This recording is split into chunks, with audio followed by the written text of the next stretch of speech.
예, 최근 자본시장의 가장 뜨거운 이슈는 역시 SM엔터테인먼트입니다.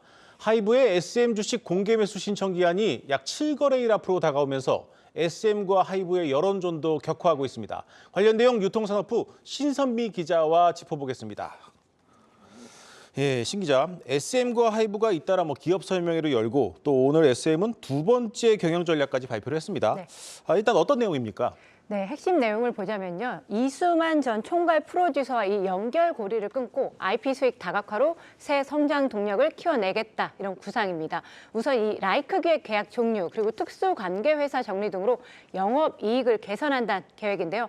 아울러 이 음반, 공연 이런 1차 IP 사업에 의존한 그 기존 방식에서 벗어나서 기획상품 그리고 팬 플랫폼, 영상 콘텐츠 등 이 2차 IP 사업을 강화한다는 계획입니다. 이를 통해서 2025년까지 매출은 2.4배, 영업이익은 4.3배 성장을 이루겠다는 겁니다. 발표 내용 들어보시죠.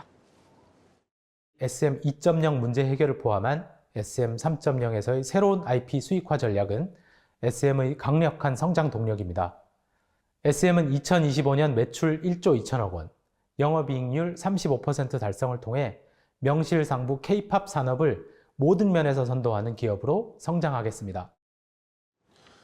네, SM엔터테인먼트가 두 번째 미래 전략을 발표한 오늘 또 하이브도 기업 설명회를 열면서 좀 맞불을 놨죠. 어떤 내용들이 나왔습니까? 네, 맞습니다. 하이브는 이 K-팝이 전 세계 영향력을 좀 유지하고 주류로 만들려면 이 SM 인수가 필요하다, 이렇게 좀 재차 강조를 했는데요. 네. 새롭게 발표된 이 SM 3.0 전략에 대해서도 적극적으로 돕겠다, 이런 입장입니다. 멀티 레이블 그리고 IP 확대 전략이 SM 3.0 전략에 포함되어 있는데 이미 이 하이브는 오래전부터 해왔다. 그러니까 우리는 노하우 그리고 리소스가 있으니까 이를 제공해서 SM의 전략 실행에 도움을 주겠다, 이런 겁니다. 양사의 그리고 시너지도 강조를 했는데요. 하이브의 경우는 북미 시장에서 거둔 이 방탄소년단의 성과, 그래서 SM 아티스트의 북미 진출을 도와줄 수 있다, 이런 거고요. 반대로 이제 중국을 비롯한 이 동남아 시장에서는 SM이 강하거든요. 하이브 아티스트들이 도움을 받을 수 있다, 이런 겁니다. 그리고 이제 하이브와 SM 간의 이해 상충에 대해서도 이미 이제 업계 최고 수준의 선진적인 지배구조 체제를 구축해 놨다, 우려할 필요가 없다, 이렇게 강조를 좀 했습니다.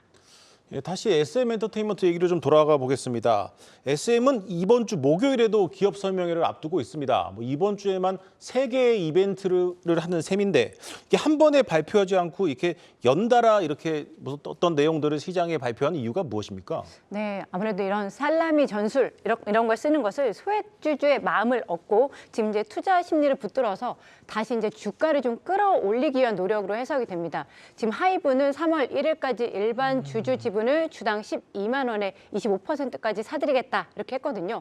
이를 무력화시키겠다는 계산이 좀 깔려 있다고 좀 해석을 해볼 수 있겠습니다. 이미 이제 주가가 12만 원을 넘으면서 하이브의 경영권 확보에도 좀 적신호가 켜졌는데요. 시장에선 이대로라면 공개 매수 실패할 거다, 이런 좀 시각이 많은 것 같습니다.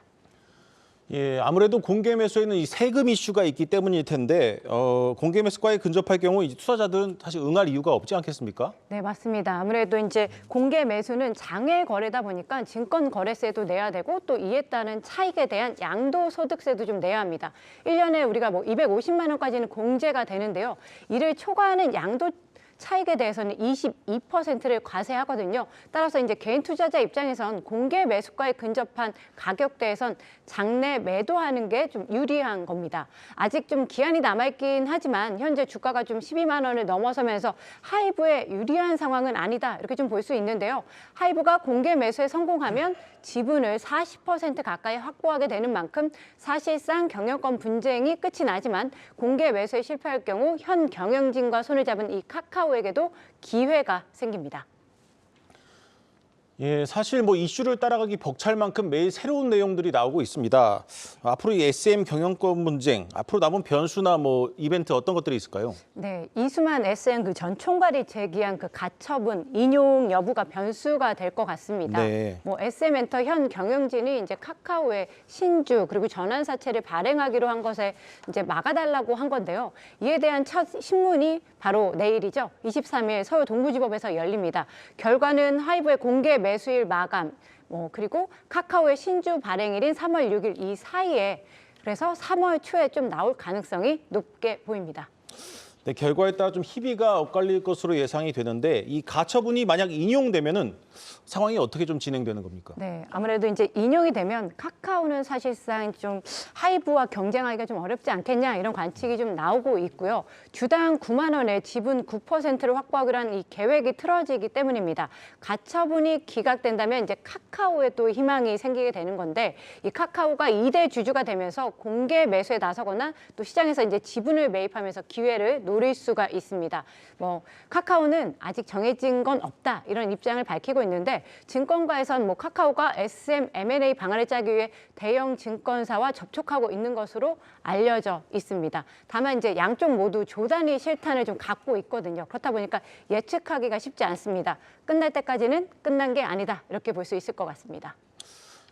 그렇다면 이제 다음 달로 예정된 주주총회 결국 이제 표대결로 갈 가능성이 높다고 봐야겠죠. 네, 아무래도 이제 기관 투자자들의 지분이 좀 많은데 이 표심이 어디로 갈지 관심이 벌써부터 모아지고 있습니다. 지난해 말 기준으로 해보면은 SM 지분을 대량 보유한 대표적인 캐스팅보트 기관으로는 국민연금공단 그리고 컴투스, KB자산운용 등이 언급이 되고 있습니다. 특히 이제 지난해 말 기준으로 보면 2대 주주가 국민연금이거든요. 그렇다 보니까 국민연금의 표심에 관심이 큽니다. 양측이 내놓을 뭐 경영 쇄신책 그리고 그에 따른 기대 수익률을 따져서 표를 행사하지 않겠냐 이런 관측이 나오는데요. 하이브나 카카오 누가 주인이 되든 이 SM 엔터테인먼트를 인수하기 위해서는 공정위원회의 경쟁 심사도 통과해야 합니다. 이제 다만 아직 뭐 하이브가 SM을 인수하면 이제 초대형 1등 기업이 된다 이런 얘기들이 있기 때문에 아무래도 이제 독과점 우려가 제기가 되지 않겠냐 이런 관측이 나옵니다. 네, 잘 들었습니다. 오늘 심층 분석 신선미 기자와 함께했습니다.